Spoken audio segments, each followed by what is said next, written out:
Genius Brain listeners, this podcast is brought to you by Function Health. When I think about brain health, I think about not feeling like my brain is lagging in real life. It freaking sucks. Lately, I've been thinking about it more because I'm juggling a lot, and when I'm off, I know it and I feel it immediately. But your brain health isn't just your brain, my friends. It's your whole body, your sleep, inflammation, blood sugar. All of that affects your focus, mood, and clarity. But guess what? If you ain't measuring it, you're guessing it, and that's why I love Function Health. So start by understanding what's happening beneath the surface. Own your health for $365 a year. That's $1 a day.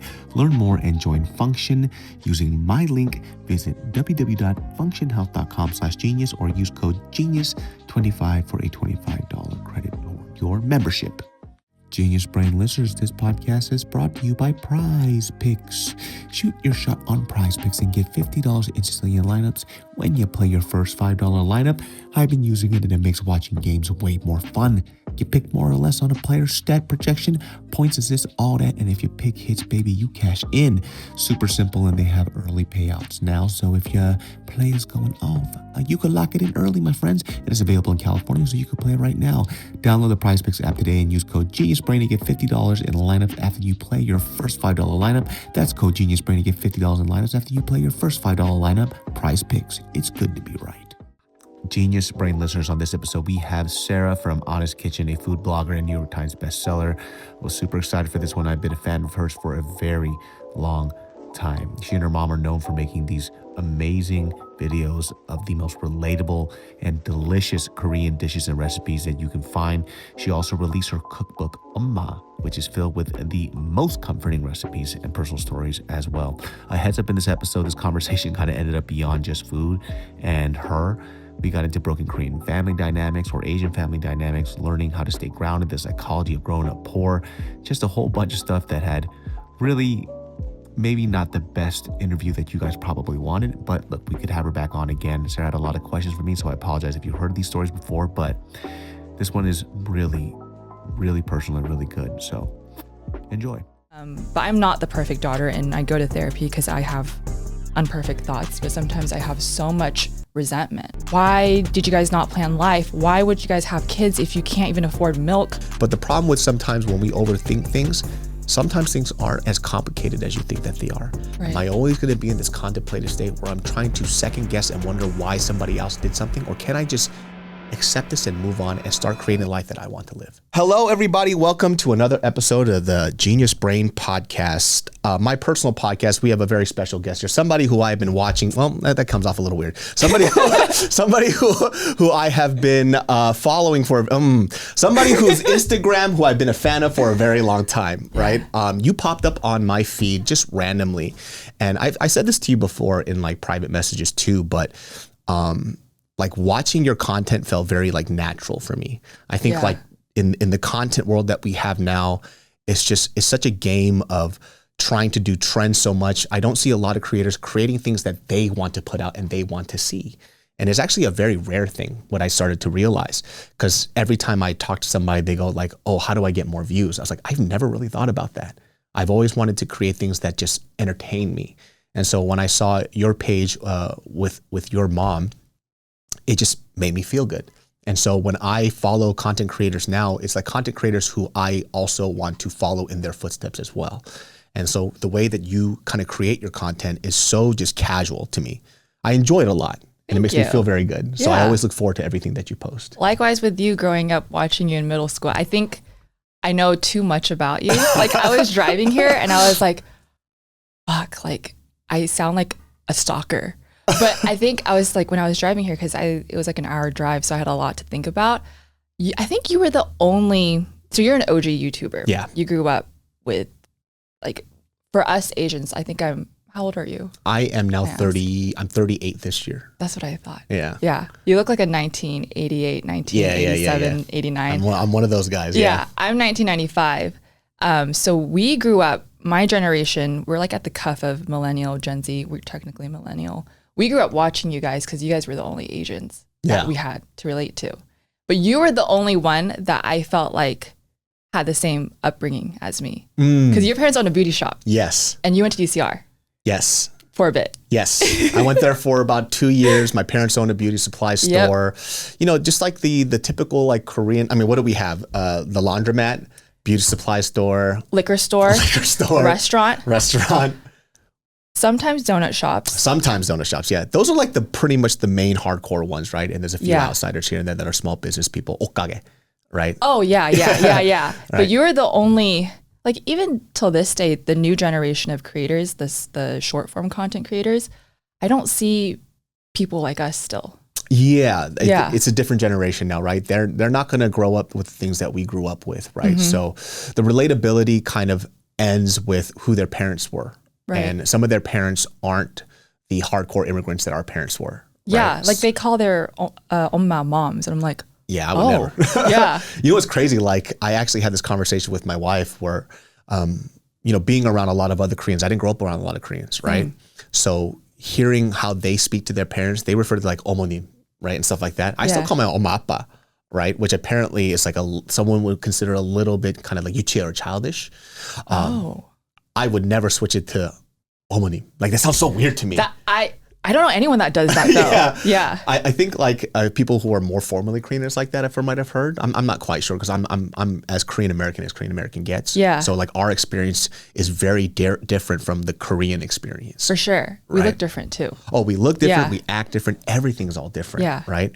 So like in our generation, like our stories, and we talked about this a little bit, previously before the podcast, but I didn't grow up very wealthy and you didn't either. Right. So that kind of also changes our lens and perspective of how we see things. 100%. you know?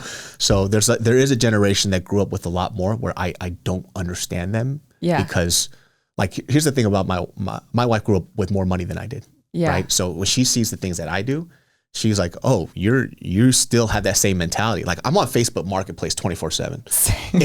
If I don't have to buy it new, I ain't buying it new. Yeah. If it's an 80% discount, that's what I'm getting. Yep. Yeah. And sometimes for her, she's like, why'd you just get that? It's new. Because 너무 비싸. Right. It's just too expensive. They don't like they don't know what's like aqua. Yeah. Yeah.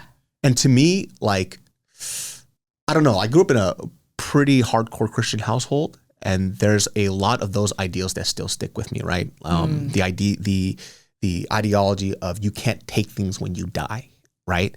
So when I first started doing YouTube and we were doing all this stuff, there was a point where we made a lot of money. Now, when you're broke as hell and suddenly you have all this money, you try to fulfill the childhood that you didn't get to have when you were a kid, i.e. you buy all the shoes, all the clothes or whatever. Well, because I grew up in a Christian household, it was always brought upon me that these material things don't matter. But I just wanted to see what it was like. Yeah. So there was like a couple year stint when I was like, I'm buying everything. I don't give a shit. What'd you buy? Oh, shoes, the nicest cars, whatever, right? So when I bought the Tesla at the time, that car was like $100,000 car. Tesla X? The Model S. Yeah, Model X. Yeah. So the S. It was when the new S just dropped. Right. And I added a bunch of upgrades to it or whatever. It was almost a $100,000 car. I was like, cool, I'm gonna get that. And then after a while, it left me feeling empty because the novelty disappears. Yeah. How many times can you look at, every time we buy a new phone, I mean, what does a phone really do? Right? It's the same. It's the same thing over and over and over. But the idea of it is that you don't want to be left behind socially. So you get the new thing every time. Right? Yeah. They talk about specs on phones as if it's something that kind of pertains to the average consumer, and it doesn't. They're like, this has a 42 megapixel camera. It shoots ProRes and log. Ain't none of you shooting ProRes and log. Yeah. I'm not convinced either. It's pointless. I only bought this because I broke my last phone. And the previous one I had was the 15 and it was fine. But I started to realize that when I had a lot of like nicer things, it didn't fulfill anything. And I talked about this on my podcast before where I had this trip to Taiwan and I did this like short series. I got super into like food series stuff. So we went to Taiwan and those first 5 days, I don't remember anything. I just remember recording what was behind the screen. So I had a vacation in Taiwan for 2 weeks and the first week I wasted it. So it was great that other people got to see what I was doing, but I never experienced it. And then it clicked in my head. I was like, oh, the things that matter are the life things that I experience. Because every time I look back, I go, oh, remember that time when I did this? Remember that time when I did this? I never go, remember when I bought those shoes? Remember when I bought that? All that disappeared. And I was like, oh, none of this matters. And so that was a huge shift in my life. That was about like maybe 8 years ago where I just stopped caring about that stuff. Your early 30s? Yeah. It was like probably around my early 30s, late 20s where I just stopped caring. I think that is a very normal and typical growth. But I will say, like, I don't think I've ever been through that. As Honest Kitchen is growing and we have the cookbook and and things are finally, the results are showing, I haven't bought anything. The only biggest thing I bought was we're building a website. And You know what I spent my money on? A website. yeah. And I'm not going to lie. Like, that's one thing I really pride myself in. And one thing I really like when you go on Honest Kitchen, I'm not like showing off the things. Cause like that shit doesn't matter. Oh yeah. Yeah. And I think like what like a lot of young people will find too is that they will get to a point, and I'm not telling like young people how they should live life. You want to splurge, go splurge however you want, right? But I think that's also, like I said, what I liked about what I saw from you was just like, these are like little goals that people try to reach for, especially in like an Asian American family, like a closeness with a parent at least, right? To have a relationship, to laugh with them and to be able to go out shopping with them. People don't realize how short time is, right? And we could tell you a million times over, but until it hits you, it'll hit you, right? And so I've talked about why I moved back to Sacramento. It was because I wanted to be closer to my parents, right? Yeah. That was one of the reasons. And also I needed help with the kid. Within the year that I've been with them, I've learned so much about them that I could have never done before, right? And these are like missed opportunities that I've had. And watching what you do and create with your mom, we get to hear these stories about who your mom is as a person. Right. Because so many times we only look at our parents as parents, but they had a life before us. Yeah. Like, who are you? Yeah. They had a name before Oma. Exactly. Yeah. Like, who are you? What were your dreams? What did you want? And what are the dreams that you saw in me? Yeah. I didn't know any of this stuff. So now that I went back home and now I could speak Korean, we can talk, you know, and albeit first year, a lot of fights, you know? Yeah. Like first year you moved back, even though you had your own place? Yeah. Cause I gave them a key.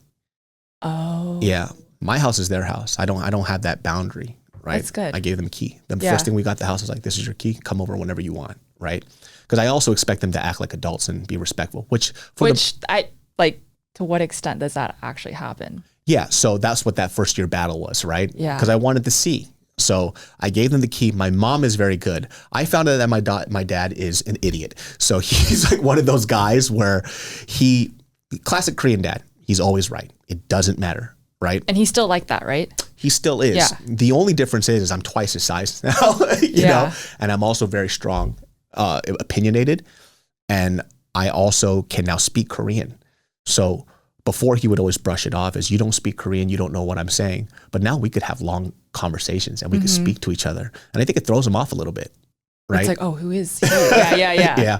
So like one of the things that he had an issue was he would come into my house as if it was his. But you gave them the key with that no boundary, like comfort for them. Of course, right? Yeah. But it's like if I go over to his house, I also have a key to his house. Yeah. I don't tell him where to put things, where to place things, how things should be. I see. Right? Yeah. And so it got to a point where he and I started battling out and I just like snapped, right? Where we had this yelling match. And it was also between my mom and my dad, and we were just yelling at each other. And I think like I finally got it across to them was like, you can never tell me that I don't appreciate or love you. I moved here. I moved my whole life here because of you. It wasn't just because I needed help with the kid. It was because you wanted me close. So through the grace of my wife as well, we're here. So don't tell me that I'm not doing anything for you, right? Like I'm here. Right? I'm here right now, right in front of you. Yeah. But I said, like, there are things that you can't do to me that I know that you did to me when I was younger. It's not happening. When I told my mom this, what you know in this world is so much, your knowledge is vastly more than what I have. But there are things in this world that I know that you don't. And you have to accept that. Like, I'm not a little kid anymore. Like, I'm here now to watch you. Right. So I'm taking care of you now. Yeah. That's why I'm here. And I think like that kind of like rocked her a little bit because you know, when you have a kid, time is different now and your mortality is different. You can incrementally see time move by in a child. For the way he walks, when he first takes his first bite of food, time goes like that. And then as you see your child grow, you see the life deplete from your parents as well. It's a weird, trippy thing, right? Yeah. So you're trying to hold it all together where you're trying to match up his growth and your parents' decline at the same time to where it's still good. Yeah. And these are the moments you're trying to cherish the most. And I told my mom, focus on this. Be happy. Right.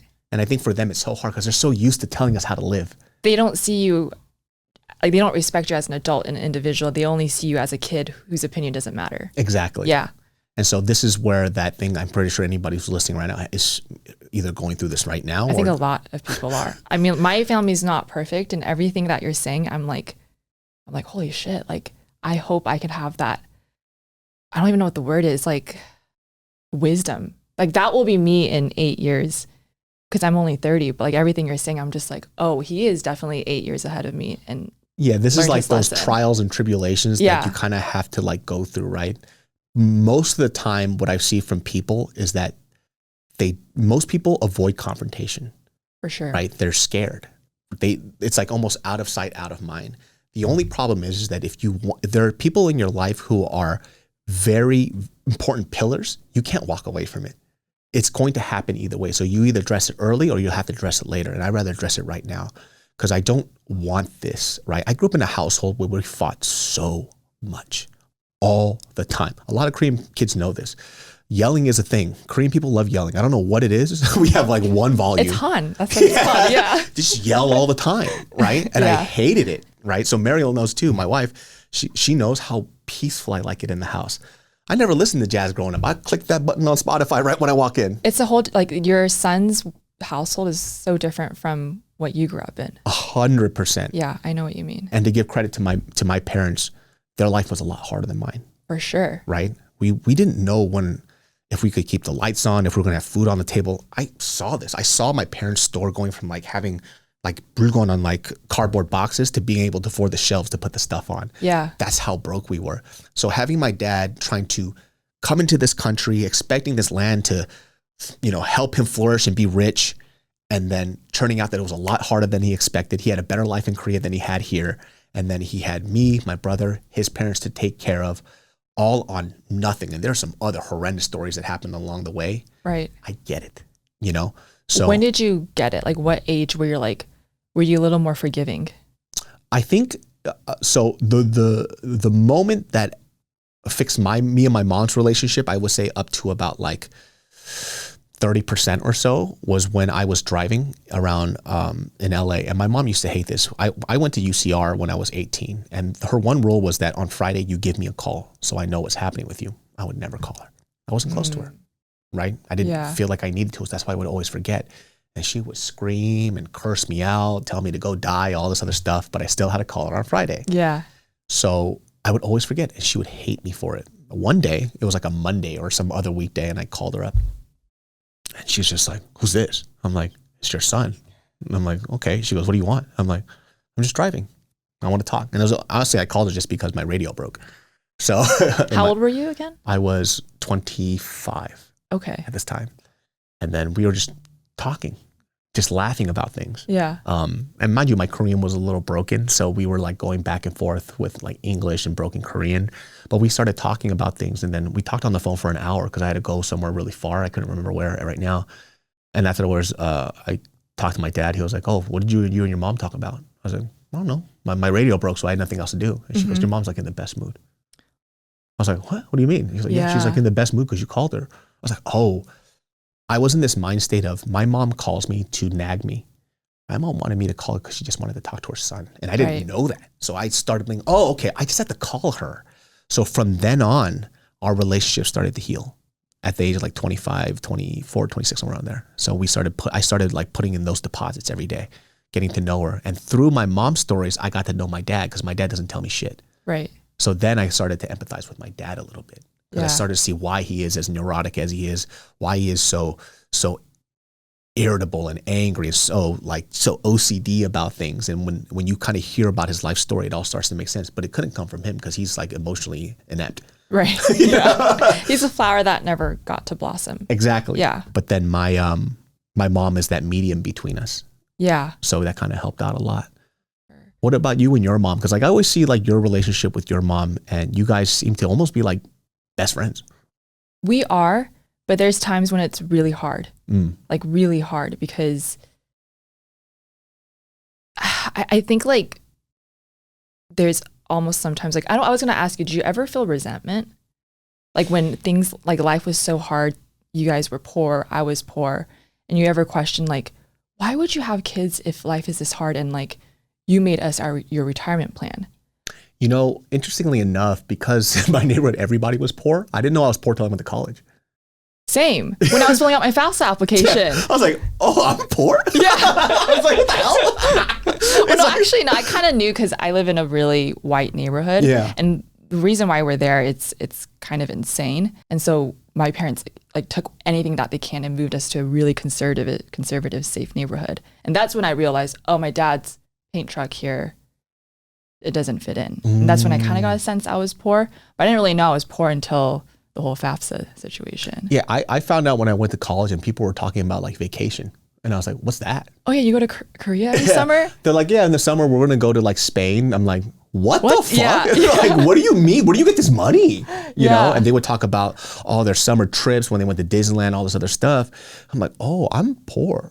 And I didn't realize, I'm not sure if that made me feel bad or anything, but it was more like a realization of my situation of, I wouldn't say class, but it's like, oh, we've had very different life experiences, right? Yeah. And I think that was a culture shock for me. Did you, as you went into adulthood, did you have that pressure to take care of your parents financially, physically, everything? I think for me, I was just trying to figure myself out at the time. And my brother was going to be a doctor at the time. Is he a doctor? No, he's a nurse now. Okay, cool. So he does really well for himself. But I was just trying to keep myself together. I was very, very, very unhappy. The moment I went into college, I was already like, I don't know if it's like depression. I don't know if I would call it that, but I hated everything. Like Lost, I just wasn't living the life I wanted to live. Yeah. I wanted to be a stand-up comic and go into comedy since I was like 14, 15 years old. So, or whether it was that or music. And then it wasn't a dream that my parents supported. Right. So I just, out of loyalty, went to college. Well, then I eventually just said, screw this, I'm not doing this anymore. And then I dropped out and I left it. And I decided to pursue what I wanted to pursue. And that's when I found happiness. Yeah. So at a certain point too, like my mom was my saving grace because my mom would always tell me on the side, just get this degree just in case. And then go do whatever you want. Mm-hmm. But I need you to get this degree because I can't convince your dad otherwise. So I tried my best. There was a point too, I'm not sure if I told this story, but there was a point too where my dad and so in Riverside, I had a lot of trouble, right? I just didn't want to be there. There's a lot of people I didn't like. We just didn't match well, right? And got into a point, I got a lot of like physical altercations to the point where literally it was the craziest fight ever. I literally almost stabbed a guy. And then I decided like, oh shit, I'm losing my mind here. Yeah. So I literally cut off a group of friends from Sacramento who were like gang affiliated people, but their habits were still in me, right? I still short tempered or whatever. Yeah. And then I came over here. I'm supposed to be a better person now, and I couldn't do that. And I'm like, I got to get away from everybody. So I went back to Sacramento. I dropped out of UCR after the second year and decided to go to community college in Sacramento. But there was a point too where my dad was just always fighting with me, calling me stupid, dumb. And then fine, I was like, you know what? Maybe I don't have it. Maybe I don't know what I'm doing. So I told my dad, you tell me how to live and I will do it. And I remember I was literally on my knees, like crying because I was like losing my mind. And I told my dad, it's like, you know what? Maybe I'm dumb. Maybe you know what's right. So tell me what you want. I will do everything you want and I'll do it to the exact T. And I did it. Straight A student, did everything. Miserable. Yeah. Depressed. Like just hated life every day. So I was like, oh, you actually don't know what's best for me because you can't even see that I'm hurting. Like I'm literally dying. Yeah. Every day. I would wake up and it felt like Groundhog's Day. The same day, every day, wake up. Guess I'm going to do this again. Go to my part-time job. Go work at the church. Do this every day. And to my dad's eyes, oh, my son's doing great. He didn't know I was dying. Like I wanted to die. And so after that, I snapped. I was in UC. I was going to Sac State. I transferred from a community college and went over to Sac State. And then we had to turn in our Scantron for this test. I literally put a smiley face on it. Oh my God. Turned it in and I dropped out. And I told my dad, I was like, I'm done. What is your advice like to your son? Like do you think he should go to college or not? I don't care. I want him to be somebody who is dedicated to something. Right. It doesn't matter what it is.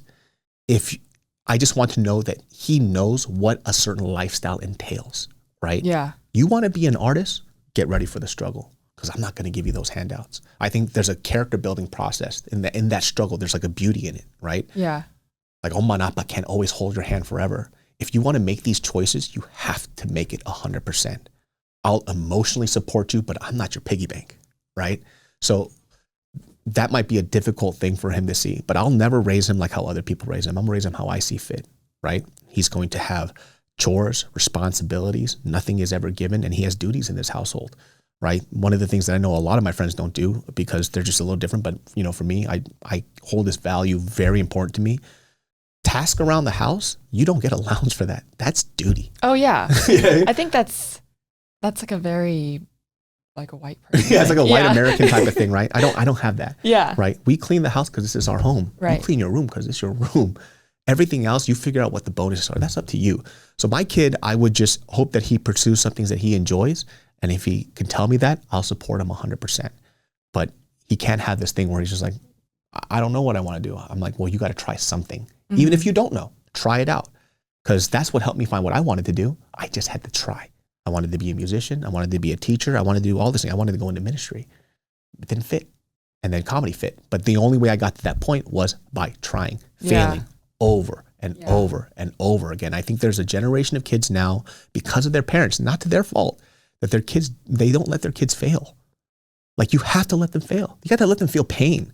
Like that feeling of trying something that you really wanted and having it crushed is actually very important because it puts you in perspective of where you are. Yeah. Right? So you make the choice if you want to deal with that and go further or not. But if you don't feel that, everything's going to feel weird when you get rejected. You feel like it's the rest of the world's problem. Yeah. Oh, I didn't get because it's that. No, sometimes you're not good. Yeah. You know? So I wouldn't want my kid to go through that, right? I think I don't know where I read it or where I saw it, but it was like parents talking about how they raise their kids and they're saying they celebrate their kids' rejections. And I was like, that is such a good way to raise your kids. That is like kind of the right way to raise your kid, to celebrate their rejection, because like the thing that's worse than that is not trying. Yeah. And I think it's like I wasn't stabbing anyone or tempted to stab anyone like you. Yeah. But I had a similar path where I went to UC Irvine, studied something. I wasn't a STEM major. I think like if you are interested in a STEM career, college is probably your best bet because you need to go to college to be a doctor. And my brother has a whole different perspective on what brings him happiness. Like he thinks, and this is to right of his own and a lifestyle I agree with. He says, I want a job that will give me really good stability, and then I'm going to find my happiness outside of my job, which is fine. But I'm not like that. Yeah. I need to enjoy what I'm doing. Yeah. And I've always questioned, my parents always questioned the status quo. My parents are very, like they just think outside the box and very open-minded. Like my mom says, and my dad too, they're like, you need to date at least 10 guys. You need to live with them. And they tell me like, damn. Damn. But like, I don't disagree. Like I think like there's so much to life that I can do, you know, not be in a rush to get married. I never felt that pressure. My mom never told me she needs to be a harmony, which is a grandma.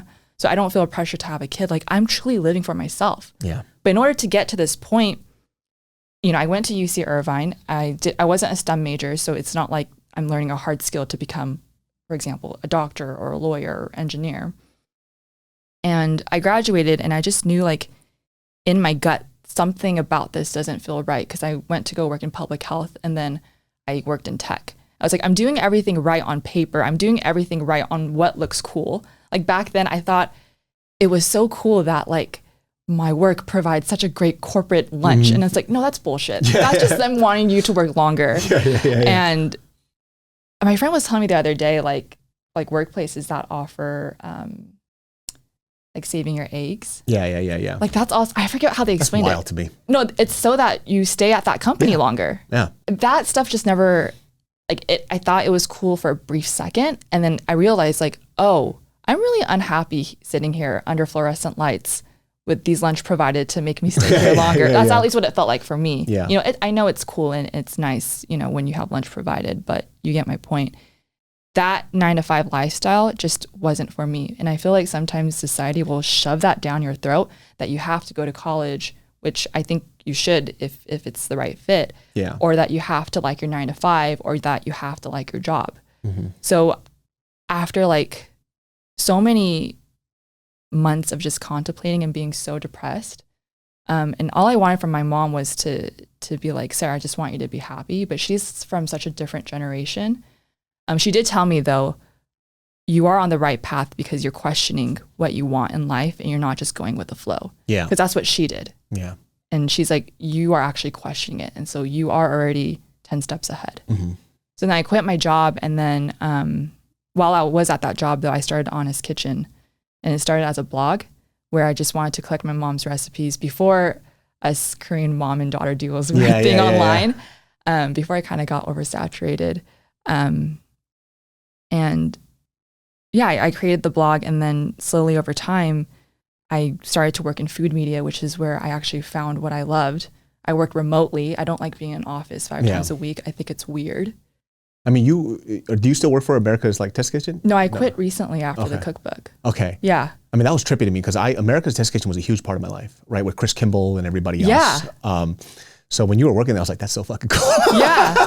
It's like, I'm really proud to have worked there. It's such a legacy brand. And I was doing the social media marketing for Cooks Illustrated. Yeah.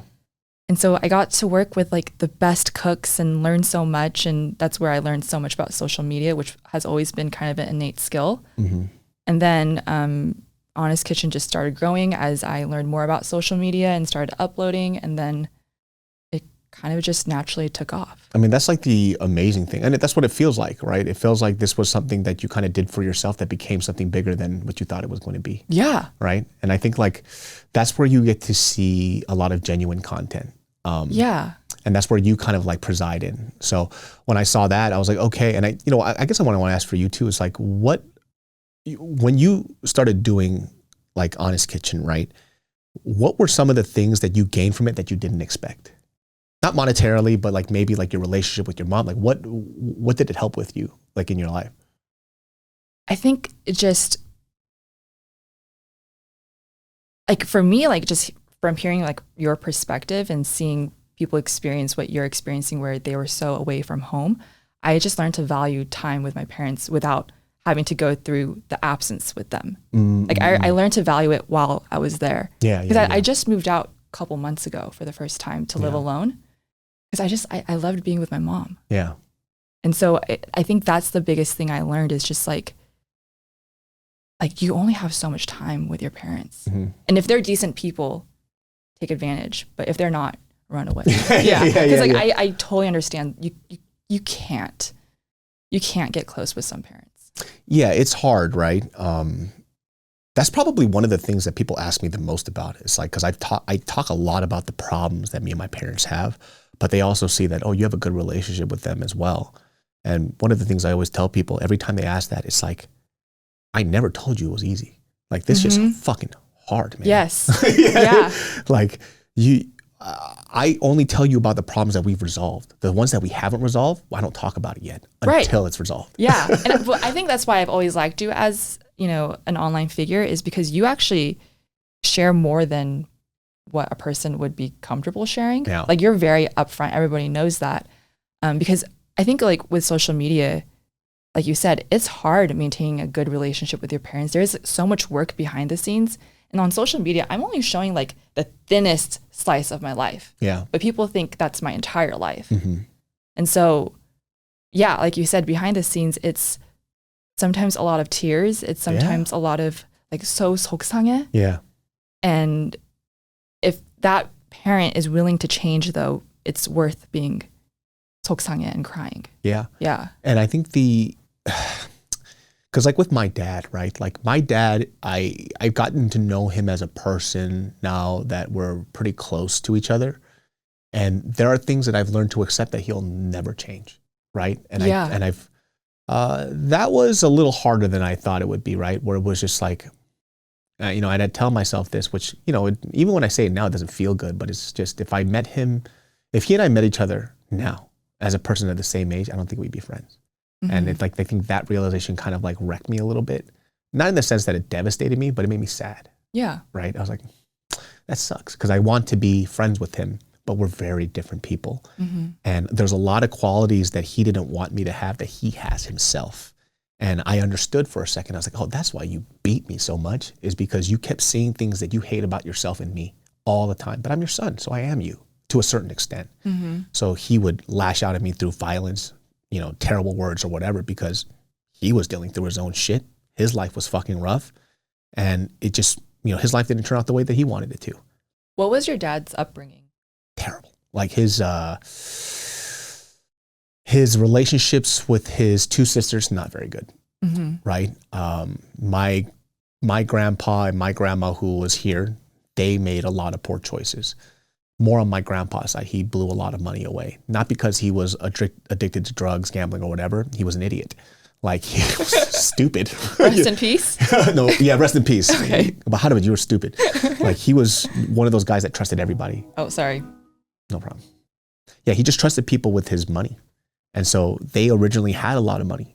So my grandpa inherited this company from his dad, which was they made like Tupperware type of stuff. Oh, wow. Yeah. And so his dad, my great grandfather, Potter, Jesus Christ, my great grandfather, he passed away from drinking and all the other stuff. Yeah. My grandpa inherited that money and the factory or whatever. He blew it all away, not on stuff.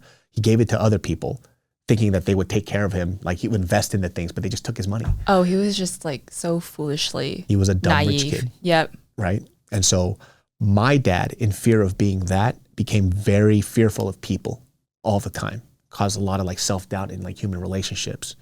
So my dad would always have a thing of like red flags about everybody.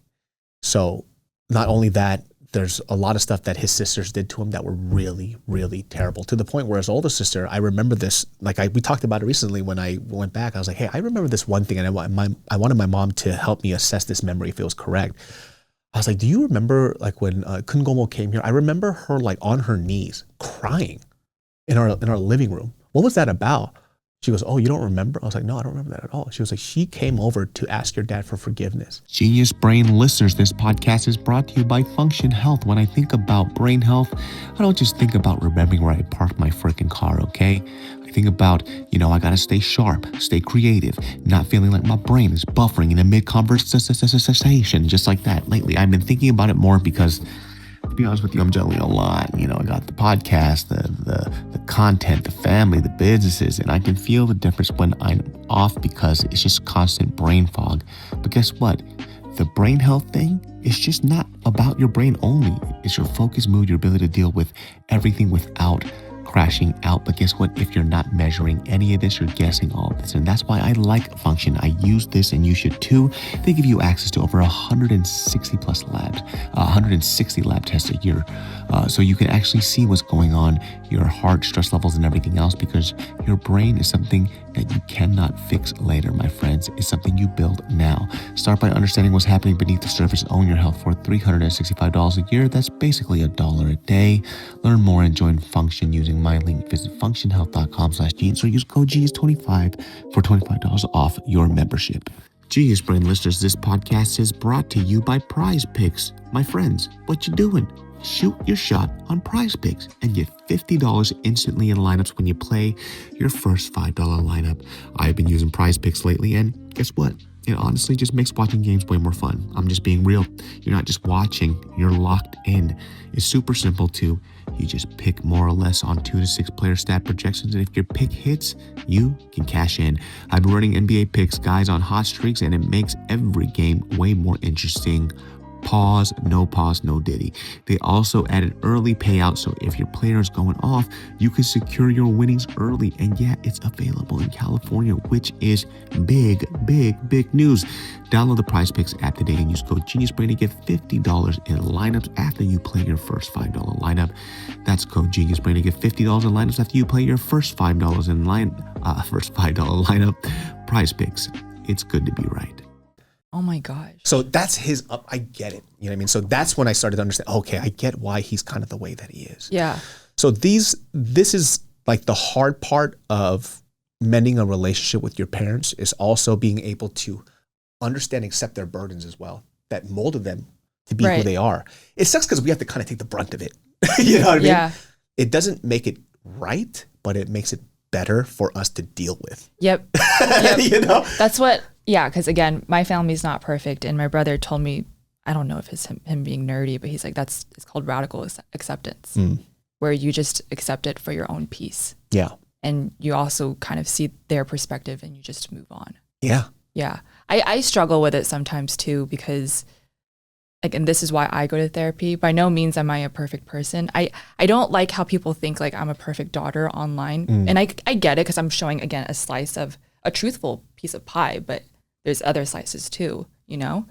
But I'm not the perfect daughter, and I go to therapy because I have unperfect thoughts, but sometimes I have so much resentment, thinking like, why did you guys not plan life? Why would you guys have kids if you can't even afford milk? Why would you guys do this and that? Why did you not see the red flags here?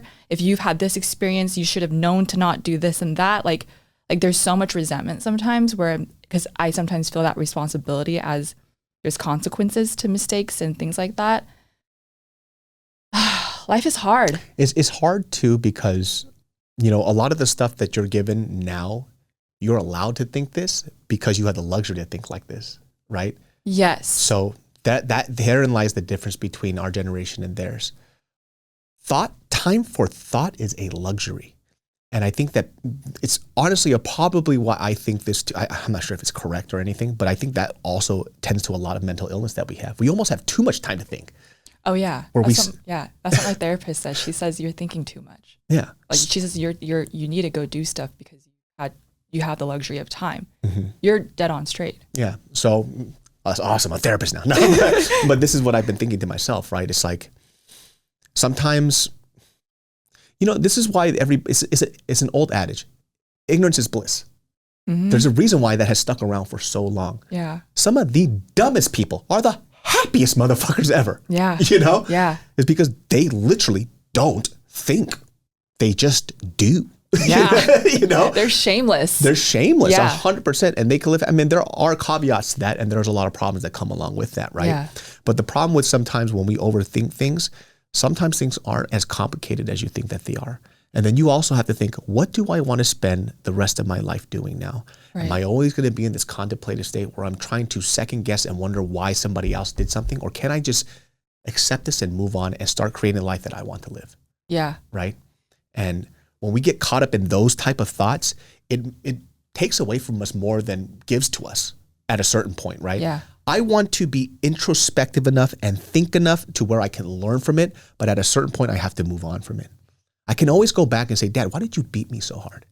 Every time. And that was the first year. And all he said was like, why can't you just get over it? Right? Oh, that's so, and that just makes you more pissed. Makes you more angry. Yeah. And my mom said the same thing to me.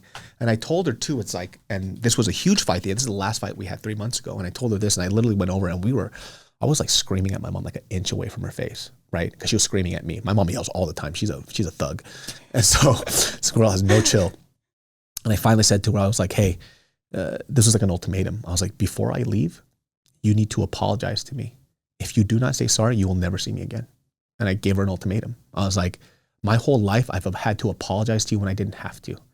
And now that it's time for you to apologize, you want me to say sorry? It's not going to happen.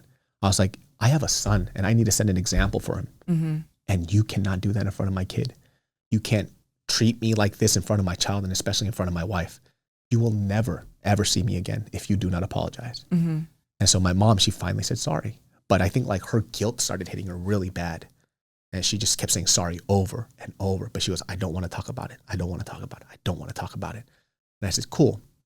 We finally solved it out where we had that conversation where I told her, I was like, hey, we don't fight anymore. I want the rest of my life to be with you, the life that I should have had with you when I was younger. Right. No more fighting.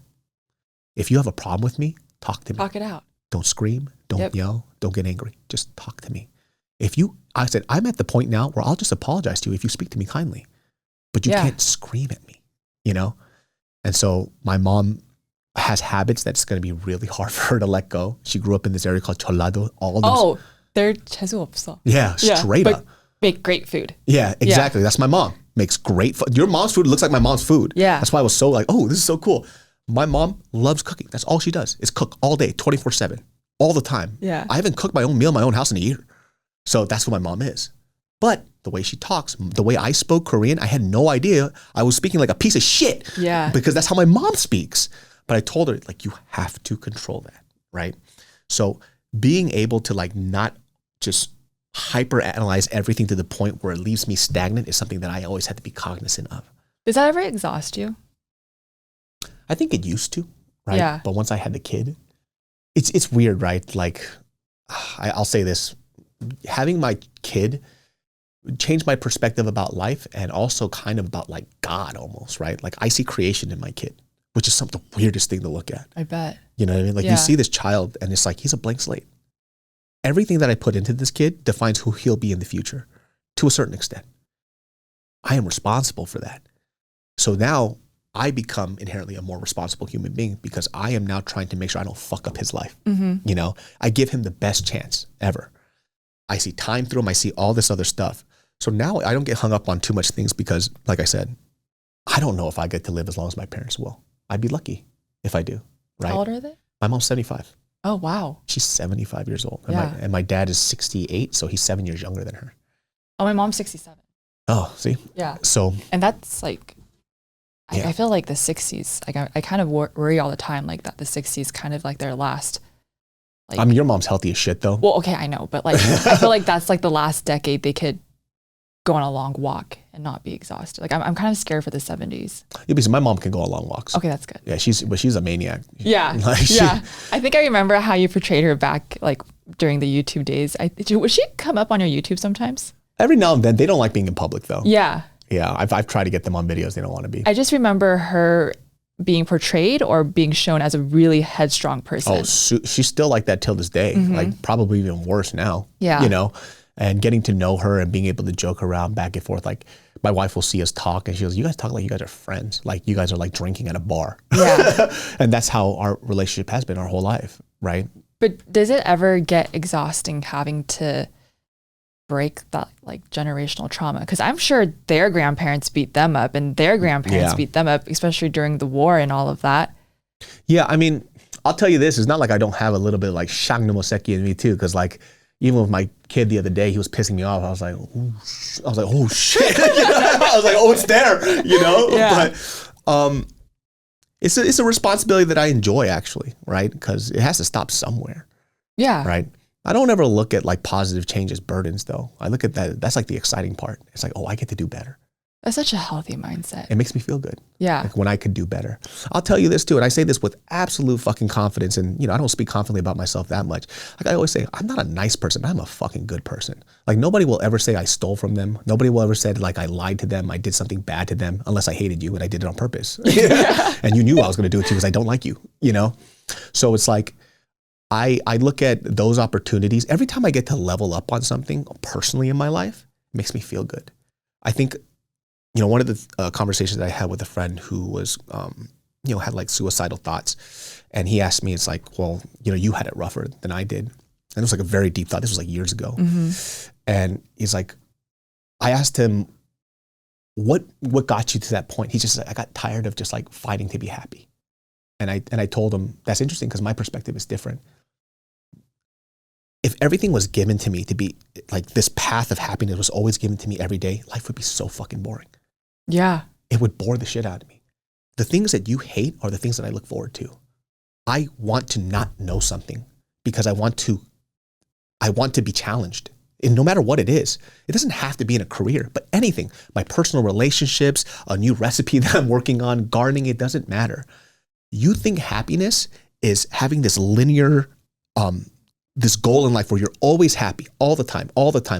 Your perspective is wrong. You're not supposed to be that way. You experience happiness because you know what this feels like. Yeah. And then you go through this and you feel it and you get sad again, you do it again over and over and over. And it just keeps life exciting. These are new challenges that you experience every day. That's how I look at it. If everything was given to me, I told him too, like during the YouTube time when everything was just like money flowing all the time, I disappeared off of YouTube for like 6 months and I lost all this weight because I had to figure out none of this makes me happy because everything was coming too easy. I was like, well, let's try something new. And I went into podcasting. I was like, I'm not doing sketches at all, which was hard because podcasting wasn't making any money at the time. I just did it for fun.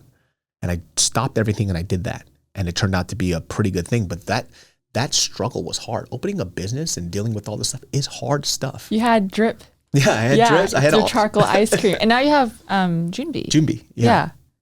So, damn. And that kind of helped him out a little bit because I think perspective-wise, he thought that life was just great for me all the time. I was like, you don't know how many times my wife sees me just like anxiety-driven, just like this. Oh God, you know, like how am I going to solve this problem? How am I going to do this? But that's the fun part about life. Like these challenges and puzzles that you get to fix constantly. Not saying that, obviously how poor my parents were, that was a crazy puzzle to fix. That shit was a broken puzzle. I'm talking about the ability to just face challenges every day and level up. That makes me feel good. Those things that stressed him out every day, his perspective was that he thought that everything was easy for me. And I was like, it's not. Yeah. Everything is fucking hard. And I look forward to it. It sounds stupid as shit, but when you get to a point where everything is given to you, give you a great example. Look at all these celebrity kids. Right? They're almost trying to figure out how to be poor. Yeah, I know. Have you noticed that people who kind of grew up comfortably, they always like try to say things so that they're relatable. Yes. Like it's like the Victoria Beckham being like, oh, we grew up poor. And then have you seen that in David Beckham's like, what car did you drive? Yeah. But then like I'll see it even within like even the Korean content space where they're like, girl, you grew up comfortable, but why are you trying to cosplay a poor person? This is like I used to have a stand-up bit about this where I was just like, dude, you don't get to bite my poor shit, right? Yeah. You don't get to be rich and poor. Yeah. Right? Poor is my thing. You know what I mean? You have rich thing, I have poor thing. Like you don't take that from me. You can't have both, But they're and nowadays it's content, right? They know that the average person doesn't have a lot of money, and the person who has a lot of money doesn't have a lot of stories to share. Relatability. That hits the heart. Yeah. Which for them too, they don't actually need. Like you talk about a life that we don't experience and we're just curious about it. Kardashians. You know what I mean? They don't pretend like they were fucking poor. Becca Bloom. Yeah. They just do their thing. Yeah. But that's just like content farming. Like I don't know how many times like I make a joke about this too, where like somebody will cook a dish and it's like the saddest story ever as they're cooking a dish. That was like the hottest thing for like 2 years. And I'm like, dude, just show me what the fuck you're cooking. It's like when I was a kid, oh my God, I used to eat leaves and grass. Dude, I'm kind of guilty of that though. No. I've seen your stuff. It's not like that. You know I talked about kimbap and being bullied and. Yeah, but like those things are also just like kind of relatable to us. I'm talking about like it's just so obscure, right? It's just like. Social media is, sometimes I have to get off of it. Yeah, listen, my ideal world, right? If you tell me like, what's your perfect life, is that I somehow end up with 7 figures in my bank account. I garden and all I do is show my everyday life on Instagram. I delete my YouTube and I delete all my podcasts and I just disappear. And all you get to see is what I show you on Instagram. That's it. Like I don't need the attention. The attention is the last thing I care about. Yeah. If I could go back in time, I don't think I would have shown my face. Because I mean, this is what I wanted to ask you with advice. It's like once you hit a certain amount of people who watch you, you see more criticisms coming in, really unsolicited criticisms coming in at a rate that you're just like, what is going on? And so if I could have gone back in time, I probably wouldn't have shown my face. And I already don't for the most part. Like I really just want to share my mom's food and some of the wisdom that she has with whatever weird shit she's doing. But how, like I want to know your take on social media, the longevity of it, and how you've handled criticism. And I laugh because you've handled criticism like an outlier. I mean, for me, I don't give a shit, right? You've always been like, well, sometimes I see you clapping back at people. Oh, that's when I'm taking a poop. But if you're clapping back at people, aren't you giving a shit then? I'll tell you like this, right? If it doesn't make somebody laugh, I don't care. Okay, they do make me laugh. Yeah. Yeah, because you say things that everyone's thinking, but we're just too scared to say. Yeah, so I look at it as a game. It's like, can I make this funny? If I can't make it funny, then I don't write it back. Because if this is being insulting and I'm just like trying to make them feel bad, the end game is that this is a comedy space. So the comment has to make people laugh. Yeah. So if I can't think of something funny, I leave it alone. And you've always been like that? No. At first, I used to call people up, like, let's meet up at this park and let's scrap it out. We used to do that type of shit. Yeah, I mean, like me, my buddy Bart and Joe, we would like literally call people out who would talk shit to us. It's like, yo, we could meet up here and scrap. Oh my gosh, Like, I watched you in JK Films and News. I loved you guys on JK News. We were maniacs. Like we would call people out to physically fight. But now it's just like, what is this? This is pointless. Like miserable people go out of their way to do that. But it's always like your own people. Oh, 100%. It's going to be at first for you at the base level men, and then it's maybe like Asian men and then Korean men. Look, like I said, most 99.9% of people, 999% of people aren't going to do shit. They just want the attention. So I'll give it to them if I can make it funny. Yeah. Right? If not, then who cares? Or I love blocking people. It's actually one of my favorite things to do. Oh, you block? Oh, hell yeah, dude. Oh, I don't block. I love it. Oh, okay. Yeah, so when people write something so stupid, you know what I block people for? It's not even offensive stuff. It's bad jokes. Oh, yeah, I was going to say, why do you block? But then you're thinking like an outlier. Yeah. I'm like, because I was like, wait, if you're blocking, then you do give a shit. But you're like, you block them for bad jokes. and I'm like, oh, this is cringy. I'm like, ugh, block. I can't see that. That's why when somebody who got blocked once, like, what happened? I was making a joke. I unblocked them. I was like, the joke was so corny and bad, it made me cringe. That's why I blocked you. Don't write bad jokes. Only write good jokes. That's so and I unblocked funny. them. Because they had another account and they messaged me. And I was like, this is a really just bad, corny joke. It made me cringe so hard. I was like, if you're going to make fun of me, make it good. Yeah. And so then I unblocked them. Interesting. I don't block people just because that's just too much finger work. Yeah. Like it's all based on where I'm at. Yeah. Right. So like my level of giving a shit, it's like, it doesn't affect my day-to-day at all. Doesn't affect my psyche, doesn't hurt my feelings or whatever. Yeah. And mainly because I keep the important stuff to me private. Nobody, some people ask too, it's like, you never take photos with your wife. I'm like, it's my wife. Yeah. It's my wife and my kid. They're precious to me. Yeah. Like they're like, 굉장히 소중해. Like this is not something for you. This is for me. Right. Yeah. You know? Yeah. Again, if I could go back in time, I would have pulled things back a bit and not share so much because I've shared such deep stories about our life. But I completely agree. I was in a 5-year relationship. No one knew that. Yeah. Yeah. Why did they have to? Yeah. And I was, hanging out with him on the weekends and it really, no one ever knew that. They always thought I'm home with my mom. But it's like, no, I have friends. I have, like partners and. Mariel was the only one that people knew that I dated because it was serious. Yeah. And everybody else, nobody knew about those girls. Yeah. Like, and there were some of them, I was with them for a year, 10 months, 9 months, 8 months, never posted them. Yeah. Never felt the need to. And I was with Mariel for a year-ish before I posted about her. A long time.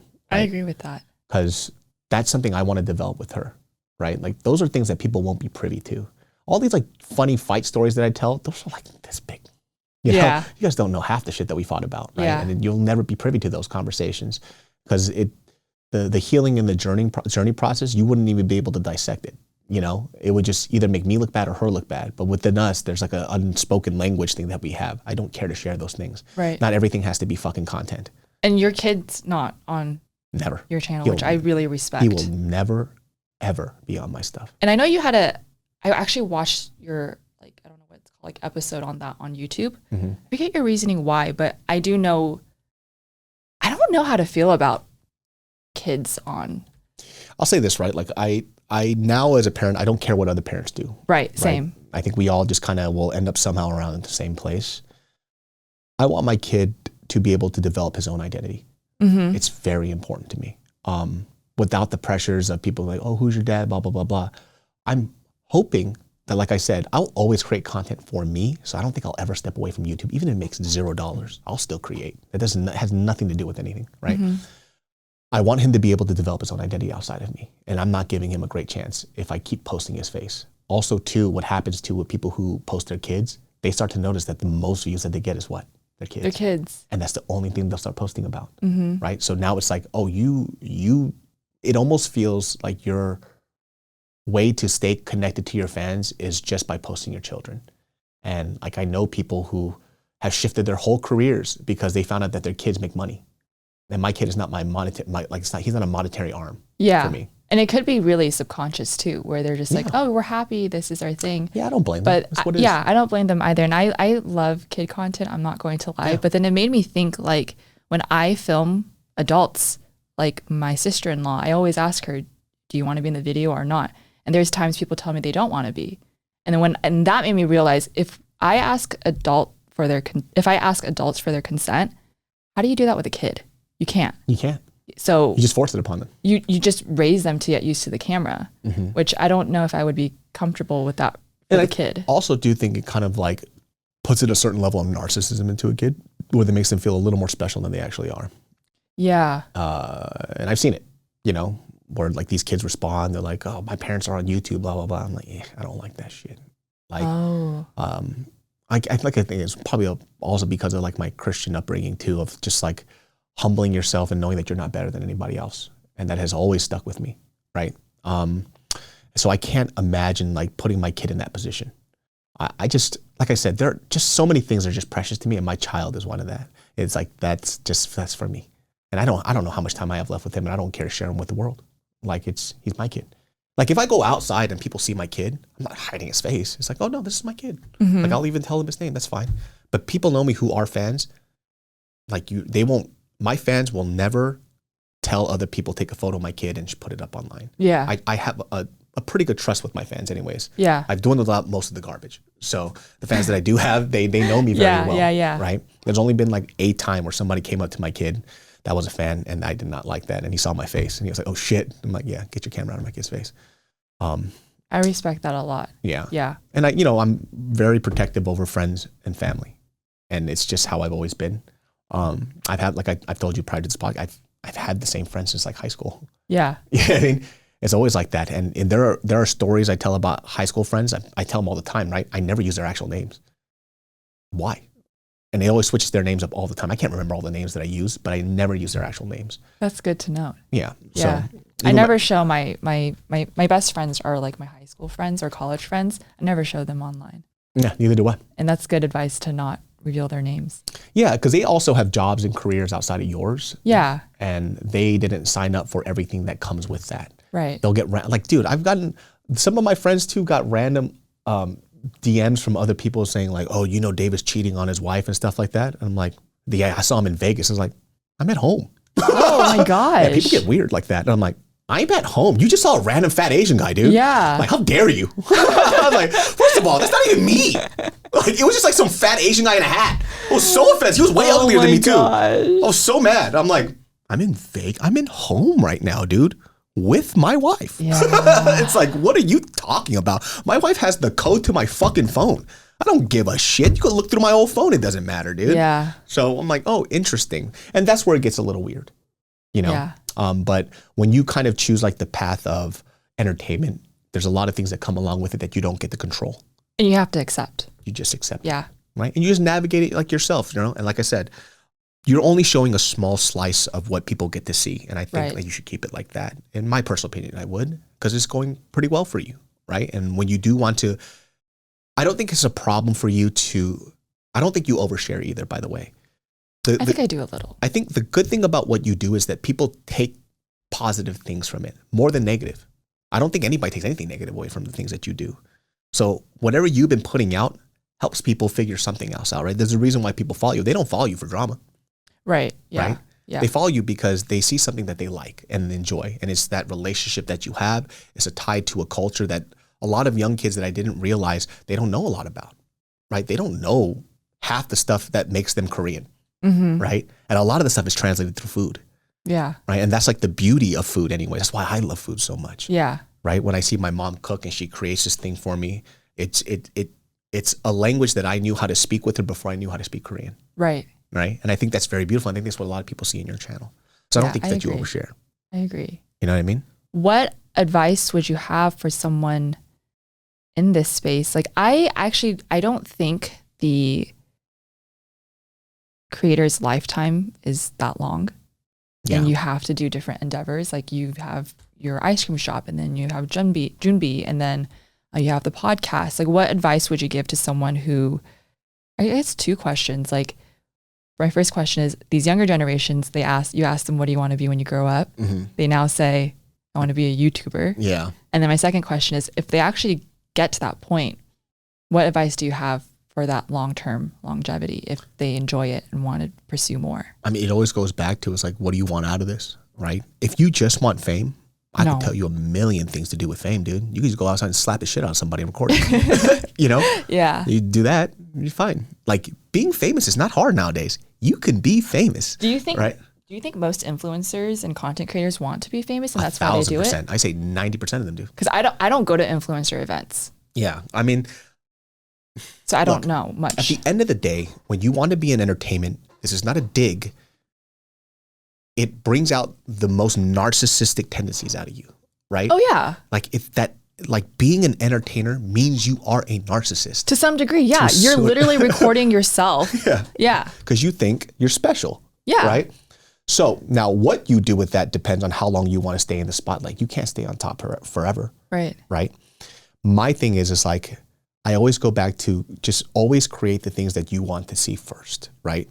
And I think that'll always lead to you being happy, unless you really, really want to be famous. There's a million ways to do that.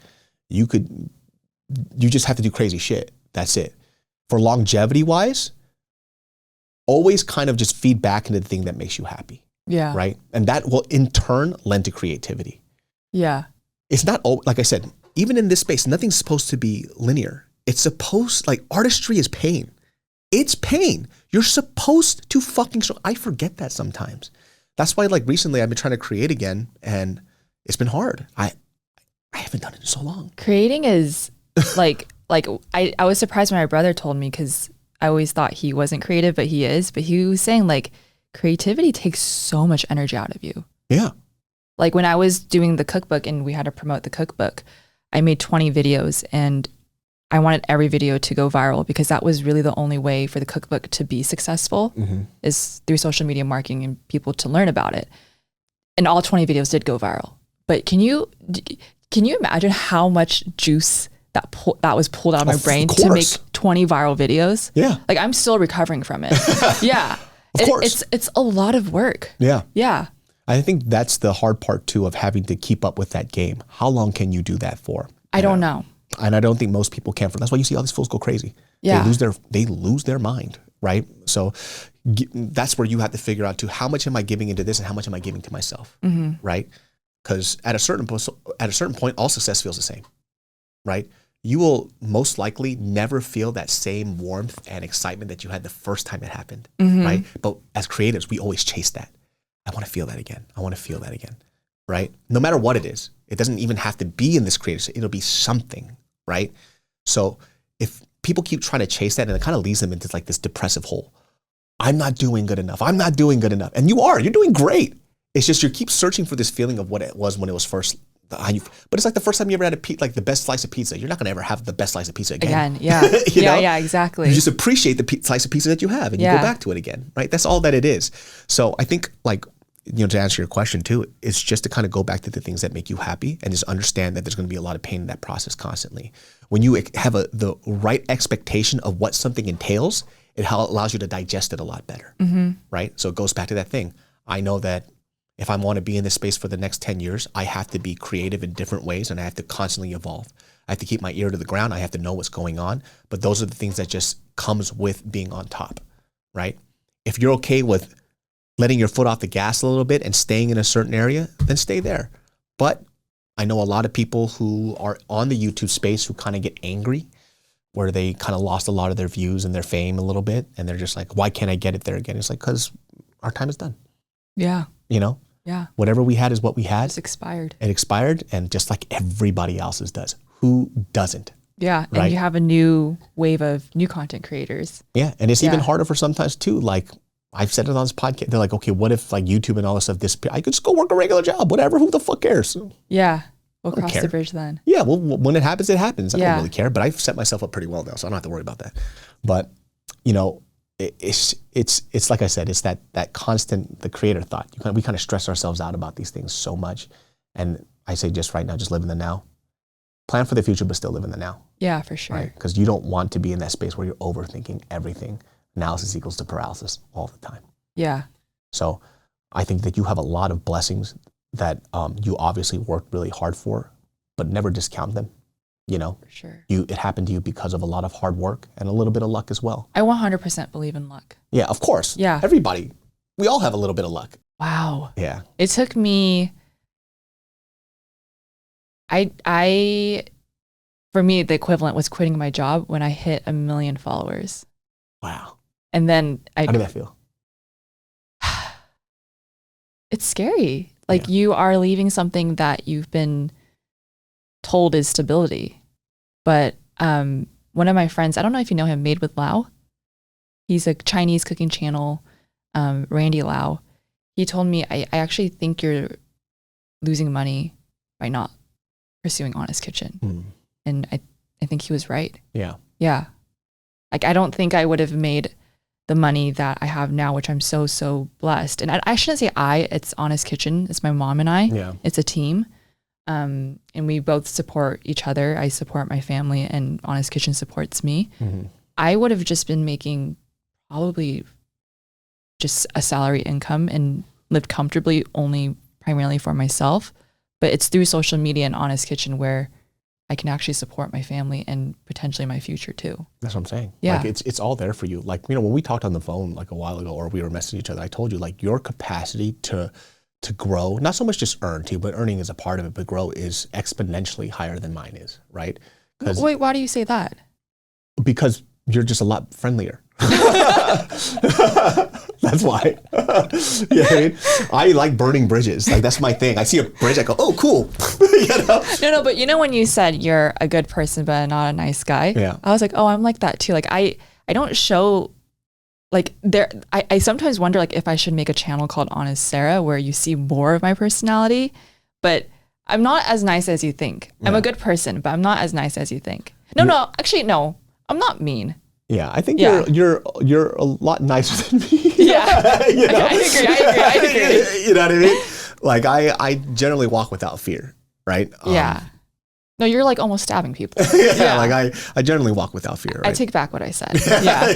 You're a very, very nice person, right? And I think like that's why I'm saying like your potential is a lot higher than me. Like you're in terms of how much more friendly you are to a lot of other companies and also from a selling aspect, right?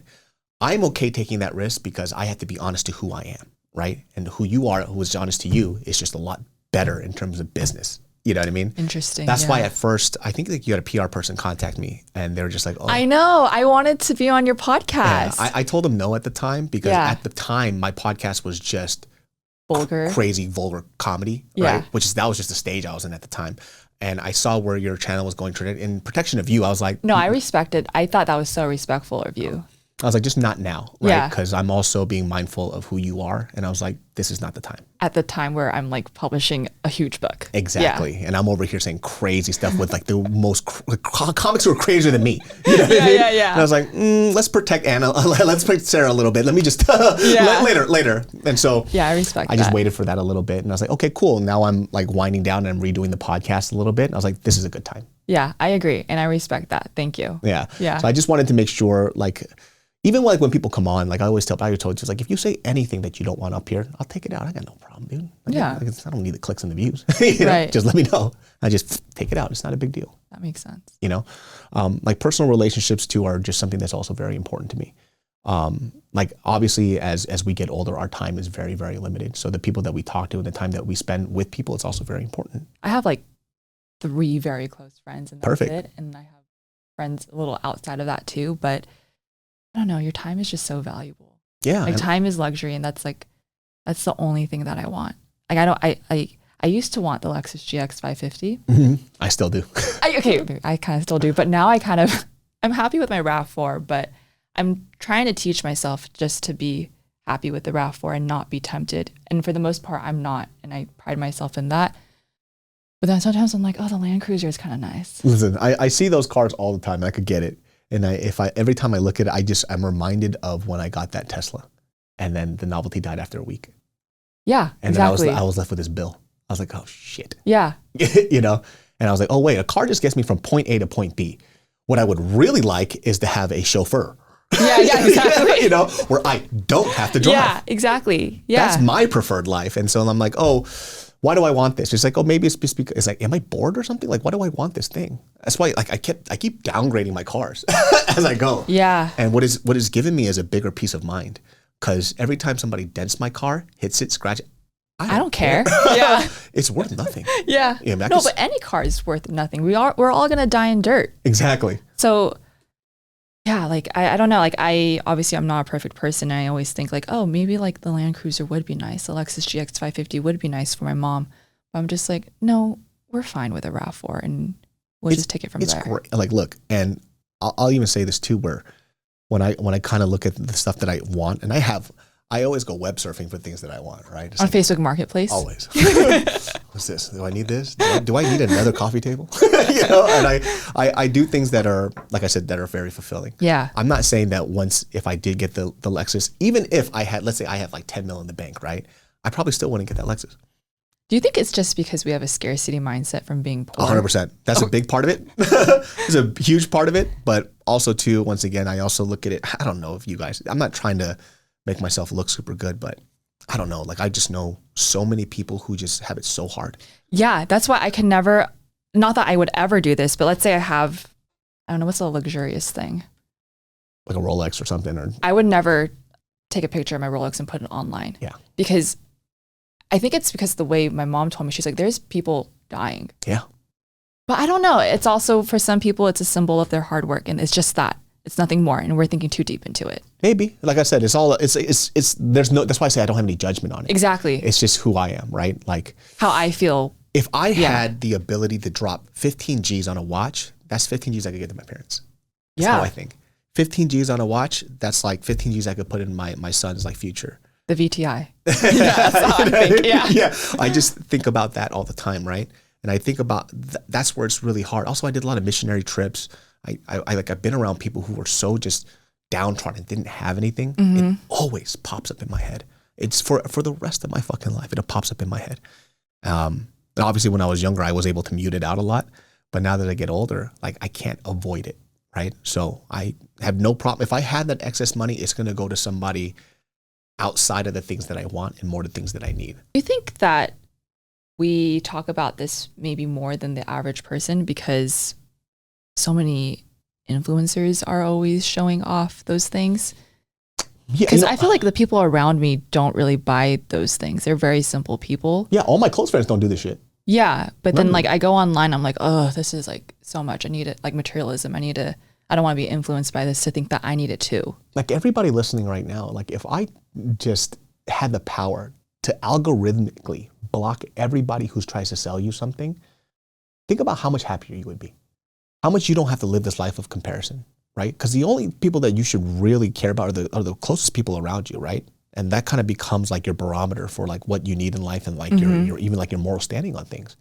But now our circle has grown so big to these people who don't really matter to us, right? And they tried to convince you of other things otherwise, right? Like the hardest thing that I always see people deal with is like especially like, I call it like, the fucking hot bitches on Instagram. They have this idea that their beauty is going to last forever. And they just cling on to this shit over and over. And I see their face mold and shape all day. It's like, I don't even know who the fuck you are. Like it's so funny. I actually got into a little bit of like a little tiff with somebody recently because I did this post and it wasn't even about her, right? But it was like, I know what you're talking about. It was the Tyra Banks thing where she was just like talking about this. She's a super taster. And I was I basically said like, it's funny, like the hottest girls on earth are told that they're so talented that they forget that they don't have any talent. It's just because people want to just sleep with you. But for some reason, this girl took it as a dig at her. And I just wrote back to her, like, if you think this is about you, that means you're talentless. If you had a talent, I didn't even think about you. This is just about Tyra Banks and making a joke. So I was like, and so it got to a point, it's like, obviously she's a friend. She was like, I just feel like this is what people say about me. And I was like, hey, you want to be honest? You don't have a talent. Yeah. And, she took I was like, tell me what your talent is. What is it? Say it in words. What is your talent? And she goes, I don't have to like justify myself to you. I was like, you came at me. What is your talent? And I was like, I could tell you what I think your talent is. She goes, what do you think my talent is? I think you're a great personality, right? I think you're a great online personality. But you're trying to make people believe you're something that you're not. Like you're just this well-read person. Bitch, you don't read books. The fuck are you talking about? Like knock this shit off. Yeah. Lean into the stuff that you're talented in. And if you find this offensive, that's because it's something that you lack that you know you lack. So it's not that, because if somebody said to me, oh, David, you can't speak on podcasts. You think I care? I have 3 podcasts. Yeah. I think I'm pretty damn good at it. Right. But that confidence comes with the fact that I know that I'm good at this. Right. So for her, she felt a dig at her because she knows she doesn't have a talent, right? And I told her, like, that's not my responsibility. That's your responsibility to go figure that stuff out. Yeah. Once again, she lives in a world where she constantly has to compare herself to other people all the time. And that's exhausting. For sure. I do not care. I didn't lose weight because I cared a shit about the way I looked. I lost weight because of my son and then my wife.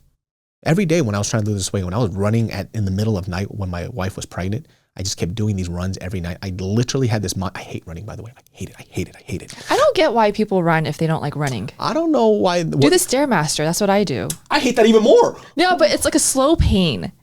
Oh, what are you saying right now? That's pain. I just don't understand like why force yourself to run if you don't like it. I ran because I put myself in a mentality of doing something that I hate that improves my life. So it helped. Oh, right. Yeah, you said that earlier. So it's the same thing. Yeah. I currently struggle to gain weight, which is something I thought I would never struggle with because like I love food. Yeah. But these days it's hard for me to eat. But people always ask, oh, how are you so fit or skinny? But it's like, no, I'm very unhealthy. I'm like very, like I need to eat more. But like no one questions that. They only question people who are bigger boned or overweight. You know what I mean? Yeah. Because I think like 290-pound David and my current weight right now, they're both very unhealthy. I mean, I could show you a shirtless picture of me. You might. No, I was, dude, let me tell you something. Like I used to make this joke all the time. It's like my friends would be like, dude, I had a really solid poop. And I'm like, oh, you might be really sick. It should be liquidy. That's like, you're so big. You eat so unhealthy. Like diarrhea is just a normal thing. Damn. Yeah, I had heartburn every day. My acne was crazy. My skin was nuts. You have perfect skin now. Well, that's to my wife though. Like she got me on skincare stuff. And this is not a joke. Growing up for me, putting lotion on your face was the gayest thing you could do. I don't know why skincare was considered gay. You're Korean too. Yeah, well, I didn't grow up with Koreans. It was just all a bunch of hood ass motherfuckers. You see a dude that, like in school do this, you're gonna get made fun of. So we just be dry all the time, you know. I wanted lotion. You want acne? Yeah, I just you can't be a thug and fucking. You know what I mean? It just looked weird. So my wife was like, "You got to use lotion," so she would forcibly put it on me. And after a habit, I stopped using it after 3 weeks. I was like, I'm not doing this anymore. And I'm like, it's so dry. Yeah, but I always watch your stories. I'm like, damn, David has nice skin and nice legs. You must have never popped your pimples. No, I did. But you have no scars. I have a lot of scars because I used to pick at it. Oh. You literally have no scars. I don't know. Like I did have pretty bad acne. You remember I told you, like every girl talks about my legs. Yeah, I think you and Jesse, the one you actually interviewed. Oh yeah, the K-pop rapper. Yeah. I don't know why I think this, but like you guys have the best legs. Every girl would write, I want your legs. Yeah, that's me. Not even like you have. It's like, how do I get your legs? I'm like, I don't know. Yeah, I don't know. My wife too, all the time. She goes, you have nice legs. Because us Koreans, we have like bow-legged and like thick thighs and stuff like that. I like this is like the things that guys don't ever really think about. That's you know true. What I mean? But definitely this year I think I'm gonna finally try to get buff once, just so I can show my son Appa was buff once, and then that's it. You know, just to show like you see how take a lot of pictures. Yeah. It's like this is Appa before you, dude, and it was not even true. That's so funny. Yeah, but we always just tried to like. I think I give a lot of credit to my wife. Like she has been somebody that even when I was big, she never really like made me feel bad about it. Yeah. I think it was just all in my own time. Because she also knows too, like external stuff never motivates me. I have to find it within myself. Mm-hmm. And it was always a struggle my whole life, like losing weight. I never understood why I was fat. Like I thought I was doing everything right. And then... Well, first you didn't know you were fat. Yeah, I thought I was chubby. I was just like a cute chubby. Yeah. You know? So I just remember like this point where I just started like feeling everything jiggle. And I'm like, what the fuck?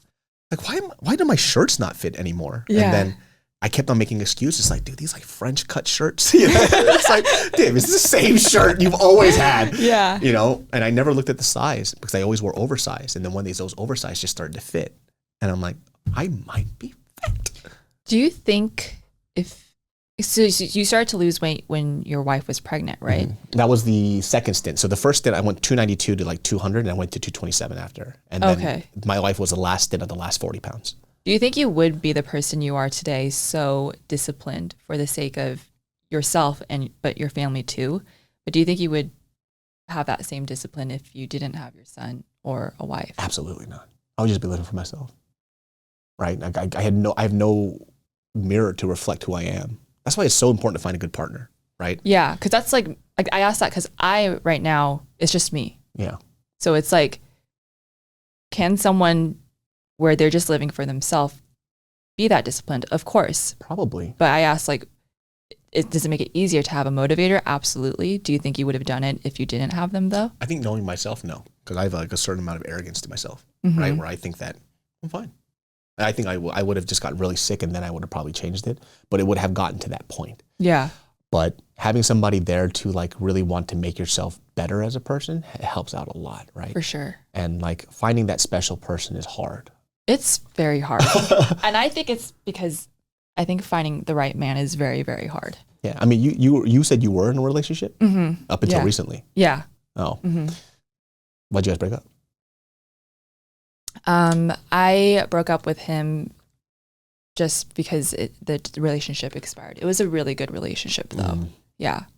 Those are like those situations too, where it's just like when you kind of grow, you figure out whether you guys have grown together or grown apart.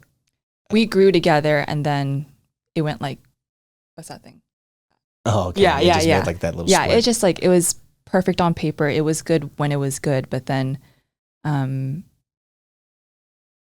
it was just time to move on. Yeah. And I think those are the hardest breakups than toxic breakups, like he cheated on you or he did something bad. It's like when you have a really, really good person. I think I have good taste in men, as you can imagine, like being raised by my mom and stuff and just stuff like that. It's hard breaking up with someone who's a really good person. Oh yeah. I'd rather have you do something terrible to me. Yeah, no, for sure. Yeah, then I could just be like, no, fuck you, man. But if it's just like, God, I wish the best for you. It's like, fuck. Yeah, it's the worst. And like so this all happened just recently, and I got my own place. I got a new puppy for my mom, breakup. Damn, girl, you've been going through a lot of changes. And then birth control because my alarm keeps going off because I have endometriosis, which is a health issue.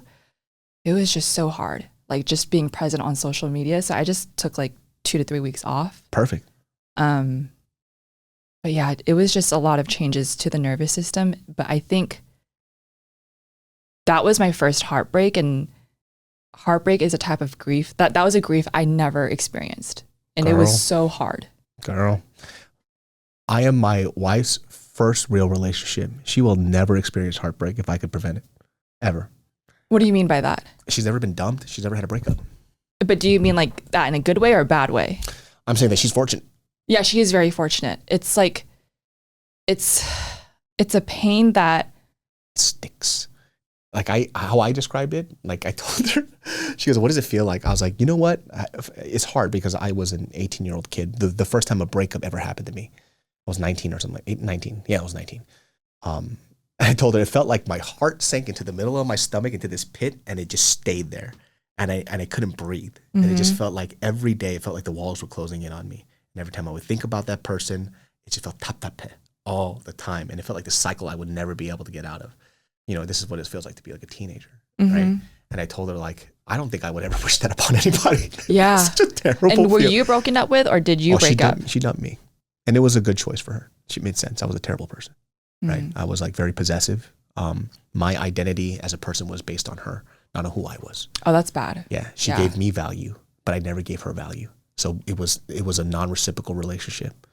I would do things that would arguably probably hold her back from the things that she wanted as long as she was with me.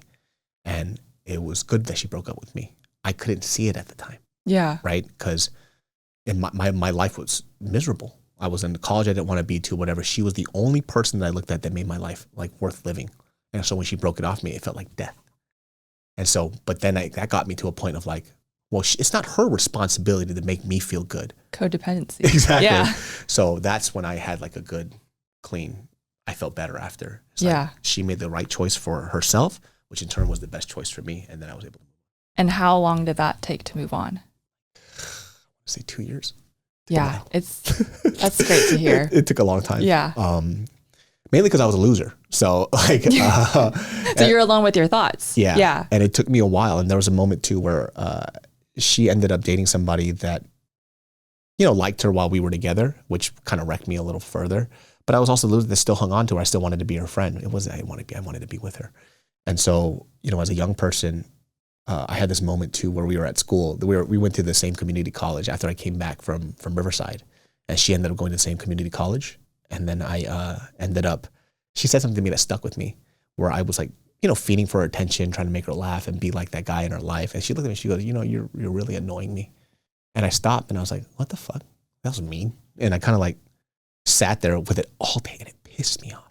It bothered me. I was like, why the fuck would she say I'm like annoying her? And I'm like, oh my God, I'm a loser. I didn't realize that until she said that. Right. But I don't think she also noticed too that was the end of our relationship. Because not to bash on her a little bit, but she kind of knew that she had me wrapped around her finger. And she kind of took advantage of it. I think so. Yeah. Right. And I found this out too after she broke up with the guy that was kind of trying to get with her while we were together. She ended up coming over to my house after saying like, oh, we actually broke up. And I looked at her kind of pissed. And I was like, well, what the fuck does that have to do with me?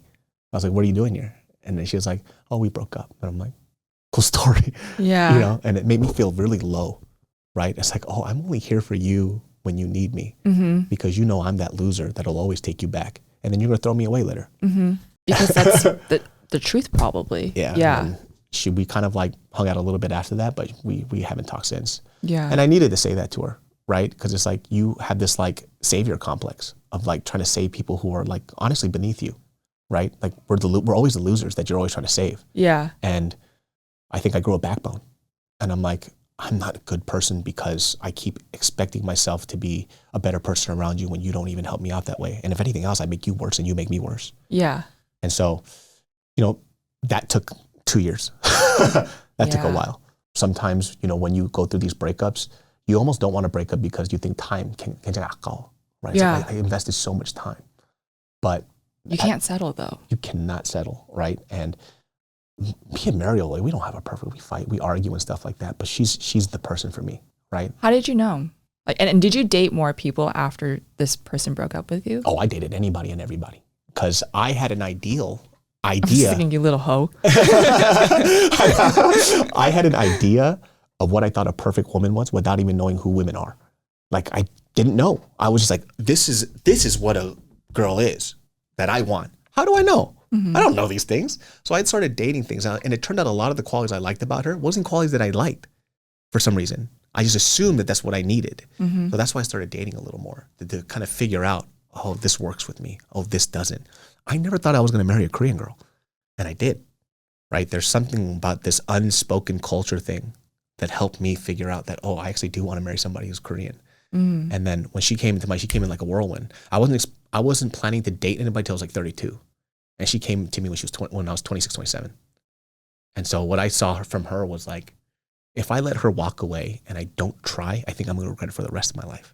Even though I planned to only date when I was 32. So that's when I was like, I'm going to ask her out. How did you guys meet? She was a PA on my set. Oh, wow. Yeah. And then I thought she was super funny. Started flirting with her, asked her out, and the rest is history. When you first saw her, you were interested? Second time. First time she was just as a PA and I was just locked in working. And the second time she came in for this sketch where there was another girl I was dating who was supposed to be a part of the sketch and she flaked on me. And then I was like, okay, well, screw you. Like you said you wanted to be an actress, all this other stuff, and you've begged me to be on the sketch and I finally put you on and you fucking ditched me last second. So we actually stopped talking after that. And then Mariel was available, this PA, to be a part of the sketch. I need somebody who speaks Korean. Oh. And then I was like, oh, this girl's really funny. And she made me laugh. So I was like, oh, I like this girl a lot. And then how long did you guys date for before marriage? 5 years. Long time. Yeah. We didn't move in together for 4 years. Well, I agree with that. I do think that if money allows, every woman and man should try living by themselves. 100%. Yeah. Yeah. And then, don't settle too quick. Learn about yourself and then. Yeah. And you're going through like such a transformative part of your life right now. You have so much to gain and learn right now. I say this is going to be a very fun and exciting time for you. I hope so. It is. It's going to be stressful. I ain't gonna lie. Oh yeah, I pulled an all-nighter. Yeah. I'm like barely awake. It's going to be stressful, but you're figuring it out. And I think your life is going to be absolutely great. I think like it's just like exciting for you. Like I'm excited for you anyways. Right. Yeah. I think the 30s, I do think the 30s is a good time to be single. Yeah. And you're a lot more financially better than you were in your 20s. 20s. I feel good, but it was a lot of all-nighters and hard work and heartbreak. 100%. But like I said, remember how I see things is like, that's the kind of blessing of life. It is. Right? Yeah. It's like the heartbreak part, a lot of the pain, because all those downs, those ups feel really, really good. Yeah. Right? It's like when you work towards something, it's like the fruits of your labor are infinitely more tasty, you know, when you work hard. These long nights will all pay off in the end. Yeah. Right. And also too, even if it's not financially, like as an individual, you grow. Like I see like a better version of myself in you. Oh, no. You know what I mean? No, that's a good thing though. You're supposed to be a better version of me. You know what I mean? Yeah, for like, sure. So when I see like people who are like younger people like you kind of pursuing things, I think that kind of motivate me to be just kind of like do what I do. I think it's full circle. Yeah, for sure. It feels really good. Yeah. I think you're 8 years ahead of me with a touch of, what's the word? Bad. Yeah, I'm a little naughty. You know, no, not bad. A touch of just I have a little Shami Moseki in me. That's it. Yeah. That's what I was trying to say. It's really cool seeing what you've done and seeing someone who has a similar upbringing, because we just don't see that online. Yeah. Yeah. Like not every, but like a lot of people, their parents are like doctors, engineers, or their parents speak fluent English. Yeah. And it's like, it's just nice to have always related to you where you have parents who are, you know, figuring out life. We're like the OG Korean American experience. I think right? so. And we're kind of like a dying breed now. Yeah. And there's still like kids like our age that are trying to like figure it out, right? And they've never had these like types of conversations too. I think sometimes a lot of us, we kind of bury ourselves in other things and we don't want to face these like tough topics. Mm-hmm. It's just it's a lot to deal with, right? That introspective moment, it kind of like when I go out on these morning walks by myself, sometimes like my wife is like, just walk by yourself. It's like, yeah, I need to be alone with my thoughts. I got to think, right? Because I have to process, like sometimes when I do things that I feel like are shameful or I feel like I didn't do something correctly, I have to deconstruct why. That's why my mom goes on 4 mile walks. I told her like, oh my, like 4 mile walks, that's an hour and 30 minutes of your day. Like I was like, you only need to walk 20 minutes and then do 20 minutes of cardio.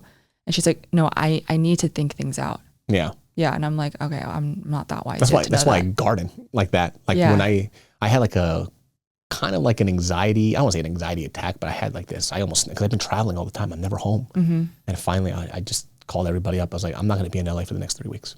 Like I can't do it. The first thing I did when I got back home, I slept and I gardened for 3 days straight. Mm-hmm. Just in the sun, gardening, doing what I wanted to do. And I felt better. Right. And that's why I'm back here. Yeah. So like those are those times where I need to think to myself, because if I don't feel like I can get my head on like right. Like it just feels off. Mm-hmm. And I figured that out during COVID too, where COVID was the first moment I got to like take time for myself. There's like this video of me just singing on a swing like this. Just like my wife was like, what are you doing? I was like, I don't know. I never had time to think before. I was like, I get to think. So I sat there and I swung on that swing for hours on end, just thinking about all the accomplishments I had, every fuck up I had, things I want to do better, things I want to do in the future, why I am the way that I am. And I became a better person on the other end. So. Have you always been mentally stable? Like you don't seem like someone who gets depressed and just stays in bed all day. Oh, I can't do that. If I'm sad, I figure out a way to be happy. Which is healthy. Yeah. Yeah. I think there's moments where I want to be sad, where I just want to wallow in it a little bit, but afterwards I go, let's go do something. I just can't do it. That's healthy. I can't do it. Like I can't take this like life that's been given to me that really feels like a gift and just throw it away. I can't do it. I just can't do it. Everybody has to know this. There are so many things that you could try and take back, words, whatever. You can never take back time. Once time goes, it's gone. That's it. So you can always look back and say, I wish I would have spent more time. It's gone. It's done. Yeah. Washed away. And you don't even know when your stop button is. So living your life to the fullest doesn't necessarily mean that you're out there traveling all the time, spending all this money. That's very different. Mm-hmm. It's just like, what satisfies your everyday? Follow that. Figure that out.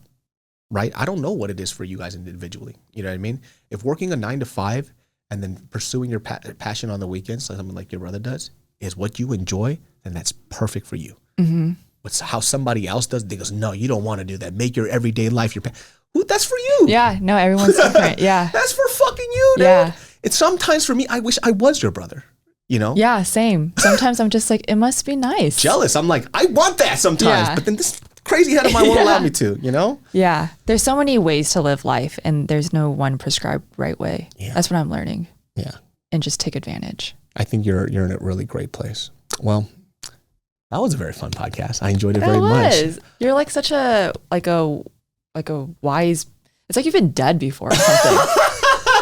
People say I'm like their fucking a spiritual black auntie. Yeah. I was gonna say, like, I don't know about anything about I don't even know how to say it. Pastures? Yeah, pastors. Pastors. Pastors? Like, you call me a cow and shit. Like, you could be like I think a pastor. That was the original, one of the life plans. Right, you said, yeah. Yeah.